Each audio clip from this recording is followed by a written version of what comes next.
छोटी सर्दी में बसों की समस्या लगातार बनी हुई है। कोरोना काल के बाद जो है बसें लगातार बंद होने से विद्यार्थी, ग्रामीण और बच्चे बड़ी संख्या में परेशान हो रहे हैं। लगातार जो है बसें बंद होने की वजह से उदयपुर और अन्य जगहों में जाने के लिए लोगों को परेशान होना पड़ता है। वहीं निजी वाहन जो है समय पर नहीं आने की वजह से लोग परेशान होते हैं, दोगुना किराया देते हैं, जिसकी वजह से जो है लोगों को खामियाजाना भुगतना पड़ता है। परिवहन मंत्री है प्रेमचंद बेरवा, उनसे सीधी जनता की बात है कि बसों का संचालन फिर से शुरू किया जाए, जिसकी वजह से लोग परेशान नहीं हो। आज हमारे साथ सामाजिक कार्यकर्ता मनीष उपाध्याय है। इन्होंने परिवहन मंत्री प्रेमचंद बेरवा को एक पत्र लिखा है जिसमें बसों के संचालन करने की मांग की है। कई समय से बसें बंद थी, तो आज ये यहाँ पर बस स्टैंड पर पहुंचे हैं। क्या मामला है पूरे जानते हैं। मामला ये है कि विगत दिनों से मेरे को आम जन की शिकायतें और बात हो रही थी कि यहाँ राजस्थान रोडवेज और बसें बंद है। तो उसके लिए जो नीमच से बड़ी सादड़ी राष्ट्रीयकरण मार्ग है, लेकिन वहाँ की हालत यह है कि रोडवेज की बसें बिल्कुल बंद है। तो आम जन और यात्री बहुत परेशान हो रहे हैं।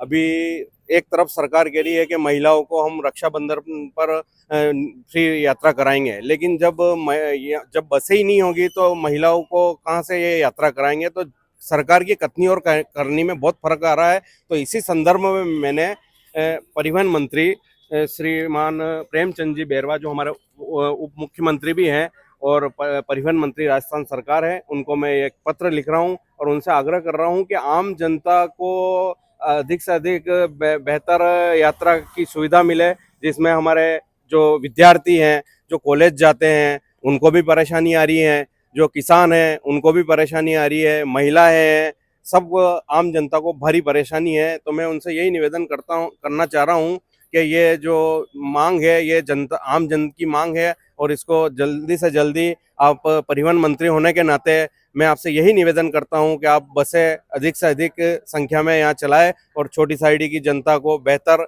यातायात सुविधा मिले। मनीष जी, बसें जो बाहर आती भी है, जो भी चलती है, वो सारी बाहर रुकती है। आपको मैं ये फिर बता दूं कि अभी हम खड़े हैं यहाँ पे महाराणा प्रताप बस स्टैंड छोटी साइडी लिखा हुआ है और यहाँ गवर्नमेंट की तरफ से कोई ना तो खिड़की है, टिकट खिड़की, और ना कोई रोडवेज बसें अंदर आ रही है। तो मैं जनप्रतिनिधियों को भी कहना चाहता हूँ कि आम जनता की मांग है और इसके लिए हर जनप्रतिनिधि का दायित्व बनता है कि आम जनता को ये सुविधा मुहैया कराए।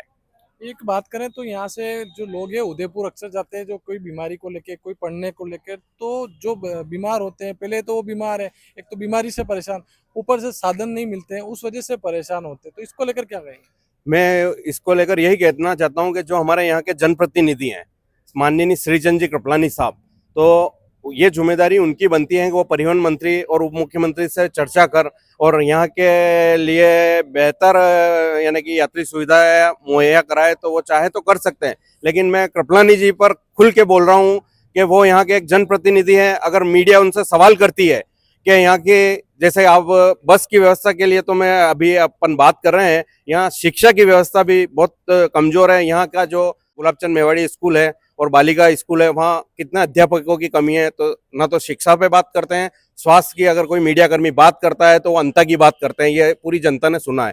तो यहाँ अंता की बात न करके क्षेत्र की जनता की बात करनी चाहिए। तो शिक्षा, स्वास्थ्य और ये यातायात, ये आम जन की मुख्य समस्या है। तो उसके लिए उनको आगे रह के ये काम करना चाहिए कि जब चुनाव होते हैं तो वो वादे बड़े बड़े कर लेते हैं, लेकिन आम जनता की बात नहीं करते हैं। तो आम जनता भी उनसे यही अपेक्षा कर रही है कि कम से कम जनता की मांग तो पूरी की जाए। मेरी मुख्य मांगे ये है कि आप बड़ी बड़ी जो मूर्तियों के अनावरण कर रहे हैं, केंद्रीय गृह मंत्री को यहाँ बुला रहे हैं, वो कोई बात नहीं, हमारे पूर्व प्रधानमंत्री थे, लेकिन जब जनता की मांग आप पूरी नहीं करोगे तो मूर्तियां लगाने से कोई फायदा नहीं होगा। तो मैं उनको यही कहना चाहता हूँ कि राजस्थान सरकार आपकी है, 2.5 साल में कोई विकास कार्य नहीं हुए। मैं एक सामाजिक कार्यकर्ता तो हुई हूँ, साथ ही मैं कांग्रेस की विचारधारा से हूँ और कांग्रेस पार्टी से भी हूँ। तो आम जनता की मांग उठाना, चाहे कांग्रेस हो या बीजेपी, आम जनता की बात उठानी चाहिए। बसों की बात करें, बसें जो है कोरोना काल के बाद से बंद है। उस समय आप जो कांग्रेस पार्टी का नाम ले रहे हैं, उस समय सहकारिता मंत्री उदयलाल आजना थे, तो उनके समय में भी जो बसें बंद थी, उस समय आपने ये मांग क्यों नहीं उठाई। ऐसा है कि आप जो कह रहे हो ये बातें मैं इसके लिए आपकी बात को गलत नहीं ठहरा रहा हूँ। उस समय भाई साहब को भी मैंने अवगत कराया था, ठीक है, और उन्होंने कुछ बसें चालू भी कराई थी। और रही बात कि ये जो सवाल आपने किया है कि आपने उस समय क्यों नहीं मांग की, तो ये वाली बात हो गई है।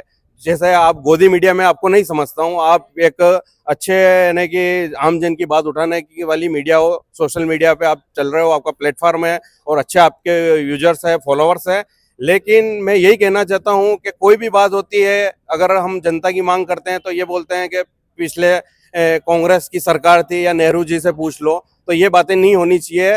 पहले क्या हुआ और अब आपकी जिम्मेदारी होती है, प्राथमिक जिम्मेदारी आपकी होती है। आज मैं माननीय श्रीचंद जी कृपलानी जो 2.5 साल से यहाँ के विधायक है, अगर एक भी बड़ा विकास कार्य अगर आपके सानिध्य में हो या जनता देख रही हो तो बता दीजिए। पूर्व की सरकार में पूर्व हमारे सहकारिता मंत्री श्रीमान उदयलाल जी आजना छोटी साइडी में शिक्षा के लिए कॉलेज खुलवाया, इसके लिए आप मान सकते हो और जनता से आप जाके पूछ सकते हो। उन्होंने एक अच्छा, इन्होंने आनंद फानंद में उप जिला चिकित्सालय घोषित कर दिया था, तो उन्होंने एक अच्छी हॉस्पिटल की बड़ी बिल्डिंग बनाई है।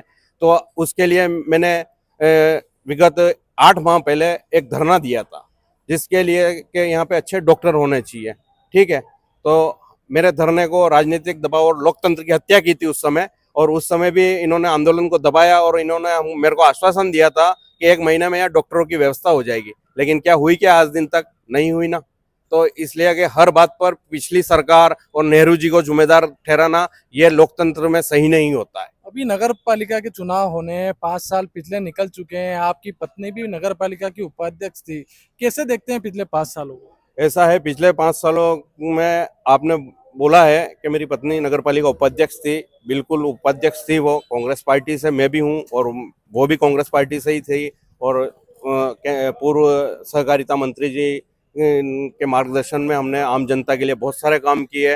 उन्होंने हमें हमेशा मार्गदर्शन दिया और आम जनता के लिए हम 24 घंटे तैयार रहे, तो काम भी अच्छे हुए। आप देख लो, छोटी साइडी में अभी मैंने बताई है कि बड़े विकास कार्य तो आपको बता ही दिए है, लेकिन हमने अच्छी सीसी रोड बनाई थी जो हर वार्डों में। लेकिन ये जो पर्ची सरकार आई है, इन्होंने पूरे नगर की सीसी रोड खोद के और वहाँ पाइपलाइन डालने का इन्होंने काम किया, जबकि केंद्र सरकार की योजना थी। ये चाहते तो पहले भी कर सकते थे, लेकिन भ्रष्टाचार और टेंडर अगर होते हैं, पैसे कमाना है इनका मुख्य उद्देश्य होता है। ये आम जनता की कोई यानी कि तकलीफ नहीं समझ रहे हैं और इनको सिर्फ कमीशन के चक्कर में ये छोटी साइड की जो गलियों में गड्ढे पड़े हुए हैं, ये भारतीय जनता पार्टी की ही देन।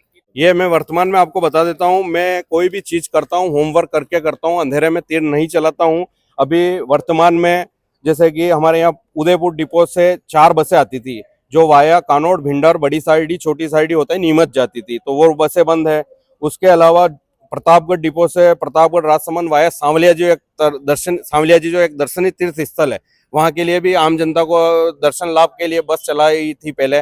वो बसें भी इसी सरकार में बंद हुई है, ये पिछली सरकार में बंद नहीं हुई। ये आप किसी भी भाजपा के जनप्रतिनिधि से पूछ लेना।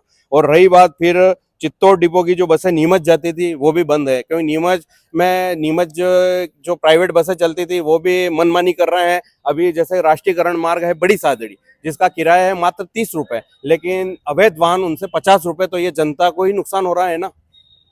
ये मेरा मुख्य मुद्दा है और मैं ये पत्र माननीय उप मुख्यमंत्री और परिवहन मंत्री प्रेमचंद जी बैरवा को प्रेषित कर रहा हूं और उनसे और क्षेत्रीय विधायक से यही मांग कर रहा हूं कि आप आम जनता की सूद लेने तो आ जाइए करें यहाँ पे। और छोटी साइडी की नगर से भी मैं यही मांग करता हूं कि आम चुनाव हो रहे हैं, आप अच्छे जनप्रतिनिधियों को चुनिए जो जनता के काम में आए। जनप्रतिनिधि पार्षद का एक दायित्व होता है कि आम जन भटके नहीं, उनको आधार कार्ड है, जन प्रमाण पत्र है, जाति प्रमाण पत्र है, उनको सील और छाप लगाने के लिए भी पार्षद को अगर ढूंढना पड़ता है तो फिर वो लोकतंत्र नहीं है। तो ये थे मनीष उपाध्याय, सामाजिक कार्यकर्ता। इन्होंने पूरी जो बसों को लेकर जो है बात की, किस तरीके से बसें बंद है और क्षेत्र में किस तरीके से काम हुए, उनको लेकर भी हमने यहाँ पर चर्चा की। ये आप देख सकते हैं महाराणा प्रताप बस स्टैंड पर भी मौजूद है हम छोटी साइडी में, किस प्रकार से जो यहाँ पर काम हुआ है देख सकते हैं। यहाँ पे आपको कोई विशेष नहीं दिखेगा, लोगों के बैठने के लिए तो ठीक है व्यवस्था, लेकिन साफ सफाई वगैरह नहीं है। और वहीं रोडवेज जो बसें हैं उनका संचालन पूरी तरह से नहीं होता है, ना तो यहाँ पर टिकट के लिए कोई खिड़की है। पहले यहाँ पर एक कोई डिब्बा लगाया था, लेकिन वो डिब्बा भी कहीं गायब हो चुका है। ना ही रोडवेज की जो बसें हैं अंदर आती है और लोग जो है रोडवेज बसों का इंतजार, यहाँ बस स्टैंड बना हुआ परिसर यहाँ है, तो बसों का जो परिवहन होता है वो बसें बस स्टैंड परिसर के अंदर आनी चाहिए, न कि बाहर से चली जाती है। लोग यहाँ पर बसों का इंतजार करते रहते हैं कई बार, और बसें आधी जो है बाहर से निकल जाती है। तो यहाँ पर जो है टिकट खिड़की है वो भी सुचारू रूप से चालू होनी चाहिए, और जो बसें हैं रोडवेज की वो बाहर से ही निकल जाती है तो उन्हें भी अंदर आना चाहिए। इस खबर पर आप क्या सोचते हैं, अपनी राय व्यक्त कीजिए। आप देख रहे हैं गोल्डन सिटी न्यूज़ पेपर, खबर हमारी नजर आपकी।